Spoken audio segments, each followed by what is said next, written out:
رمضان کا مہینہ چل رہا ہے،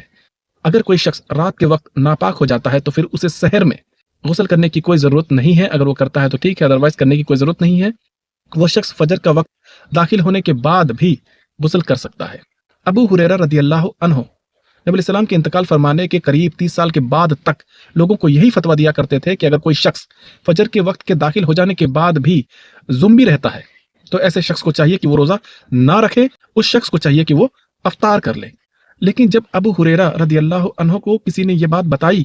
کہ ام سلمہ اور حضرت عائشہ رضی اللہ عنہما یہ فرماتی ہے کہ رسول اللہ صلی اللہ علیہ وسلم بعض اوقات جب کبھی رمضان کے کسی رات میں نبی علیہ السلام زمبی ہو جاتے تھے، یعنی اپنے کسی بیوی کے ساتھ تعلق قائم کر لیتے تھے، تو سحر کے وقت غسل نہ کر کے نبی علیہ السلام فجر کے وقت داخل ہونے کے بعد غسل اتارا کرتے تھے، یعنی سویرے کے وقت نہاتے تھے اور اس کے بعد نبی علیہ السلام فجر کی نماز پڑھتے تھے۔ تو اس بات کی جانکاری جب ابو ہریرہ رضی اللہ عنہ کو ہوئی کہ امہات المومنین ایسا کہہ رہی ہیں کہ نبی علیہ السلام فجر کے وقت داخل ہونے کے بعد غسل اتارا کرتے تھے، تو وہ اپنے فتووں پر شرمندہ ہوتے ہیں کہ وہ اتنے دنوں تک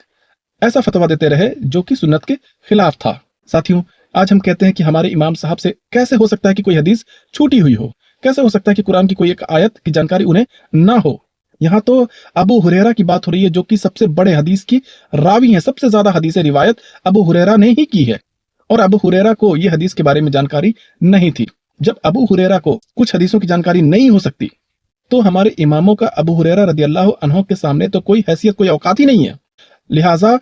یہ آنکھ موند کر یقین کرنا کہ ہمارے امام صاحب کے ہر ایک فتوے کتاب و سنت کے مطابق ہوں گے،